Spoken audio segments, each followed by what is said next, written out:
Assalamualaikum warahmatullahi wabarakatuh. Halo teman-teman, di video kali ini coba kita bahas antara saham BCA dan PTBA ya teman-teman ya. Kita bandingkan kalau kita hold saham BCA selama 5 tahun itu profitnya berapa dibandingkan dengan saham PTBA ya. Disclaimer on dulu teman-teman ya. Ini perhitungan ini berdasarkan data historis dan mungkin ada data-data mungkin yang enggak persis ya, mungkin di ini aja apa harap dimaklumi ya. Jadi paling tidak gambaran umumnya bisa ya, dan ini tidak memperhitungkan dengan menggulung lagi ya nilai dividen ya. Kalau dividennya digulung nanti ya jelas berbeda ya teman. Jadi cuman menjumlah saja ya, dividennya berapa, harga sahamnya berapa. Nah kalau kita lihat ya, saham BCA ini 5 tahun dia tumbuh 37% ya, di luar dividen ya. Jadi dari harga 2.500 ini sekarang sudah 9.275. Oh ini mungkin stok split. Oh enggak ding, dari harga 6.615 sekarang sudah 9.275. Nah ini sudah stok split itu ini sudah memperhitungkan stok split belum ya? Sebentar, aku cek dulu ya.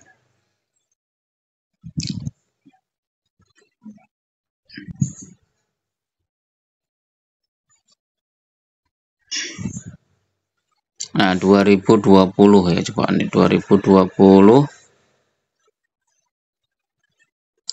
di bulan April ya, 2020 di bulan April itu 4.680 di bulan April ya.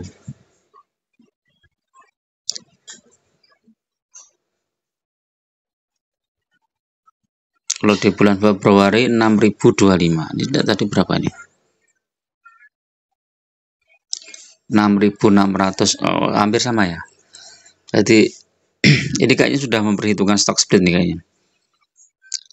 Jadi stok split itu BCA kan di tahun 2024 ya. Jadi ini pertumbuhannya sekitar 37%. Terus kemudian dividennya mana nih? Dividennya dari sini ya.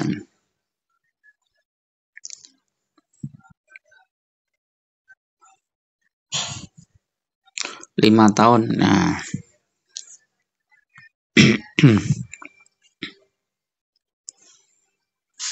Nah, ini dividen BCA ya selama 5 tahun. 5 tahun dari 2020 ya.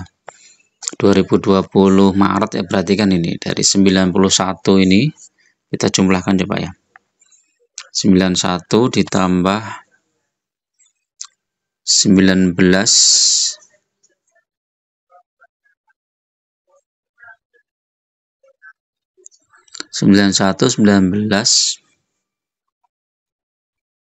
ditambah 8625 ditambah 120 135 ditambah 170 42.500 ditambah 227,5 plus 50. 227,5 plus 50. Nah ini ya.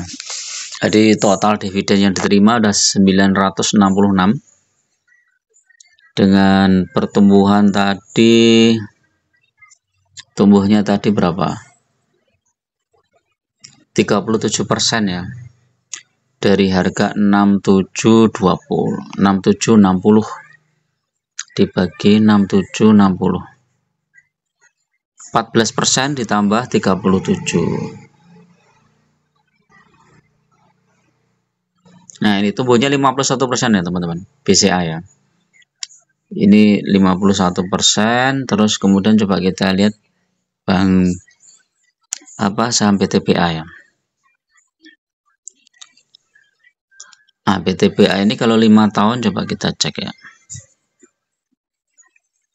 5 tahun tumbuh 15%. Nah, terus tambah dividen ini.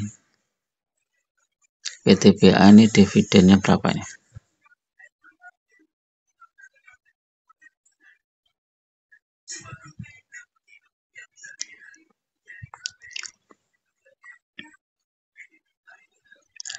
Lima tahun ya, dari tahun 2020 berarti ini Juli dapat nih ya. Ini 326 ditambah 74, 326 ditambah 74 ditambah 688 ditambah 1094 ditambah 397. Wih, 2579. Nah, harga sahamnya kemarin berapa? 2579 dibagi ini harga sahamnya berapa ini? 2320 dibagi 2320. Wih, 1,1 ya. Dari dividennya aja dia dapat sudah 111% teman-teman. Nah, PTBA BCA tadi 50% totalnya. Ini PTBA dari dividennya aja udah 111%, tambah 15% ya. Ditambah 15. Ditambah 0,15. Jadi 126%. Jadi ternyata PTBA lebih besar ya dibandingkan dengan pegang saham BCA. Ini nggak memperhitungkan stock split ya. Kalau stock split datanya mungkin stock split itu bedanya cuma di ini aja, di dividen setelah stock split. Jadi kalau misalnya stock splitnya 1:4, ya dividennya dikalikan aja. Kalau dividennya 2% ya bisa jadi 8% atau 4%, tergantung ya stock splitnya berapa. Ini kan BCA tuh stock split terakhir kan tahun 2024 di bulan Juli ya terakhir. Nah, BCA itu stock split terakhir di tahun 2000 ini nih. Jadi BCA itu stock split 3 kali. 1:2 di tahun 2001, 2004, 2008. Kembali melakukan stock split di 1:5 pada saat berada di kisaran 30.000 tanggal Juli 2024. Nanti ke 1:5 terus harga sahamnya jadi 6 ribuan itu. Nah, terus habis itu baru sekarang naik. Jadi kalau teman-teman mungkin holdnya saham BCA sebelum tahun 2024, sebelum stock split, ya berarti dividennya naik 5 kali lipat teman-teman dari sebelumnya ya. Jadi dividen di setelah bulan Juli ini, setelah stock split ini, jumlah lot sahamnya kan naik 5 kali lipat. Jadi dari nilai rupiahnya. Nah, itu yang belum kita perhitungkan. Terus yang kedua, untuk PTBA kita belum memperhitungkan menggulung dividennya juga. Karena kalau digulung dividennya ya jelas PTBA lebih besar. Karena apa? Jumlah dividennya lebih besar dibandingkan dengan BCA. BCA kan paling 2%, 3% lah maksimal gitu. Jadi kalau untuk beli lagi saham BCA itu kayaknya nggak terlalu signifikan lah ya.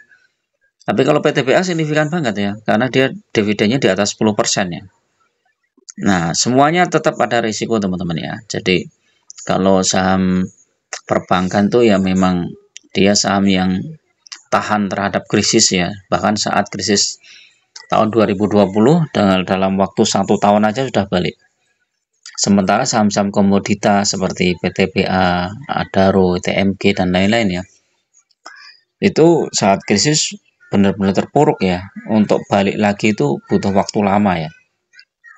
Dari tahun 2020 sekitar 2 tahunan baru pulih, dan ketika pulih langsung melambung tinggi ya. Jadi mungkin banyak yang sudah take profit itu yang melambung tinggi saat harga saham komoditas naik tinggi ya. Jadi itu. Oke ya, itu dulu teman-teman untuk review siang ini. Mudah-mudahan bermanfaat. Tetap gunakan data dan fakta dalam berinvestasi dan jangan terjebak di saham gorengan. Lebih baik fokus di saham-saham yang fundamental bagus dan syukur-syukur bagi dividen yang rutin dan cukup besar ya. Secara historis bagus dan potensi kedepannya juga masih bagus ya. Bagi teman-teman yang mau gabung di grup ya, silahkan klik gabung ya. Biayanya murah aja, untuk traktir kopi aja lah. Teman-teman bisa request saham, bisa juga bedah portofolio ya. Terima kasih. Assalamualaikum warahmatullahi wabarakatuh.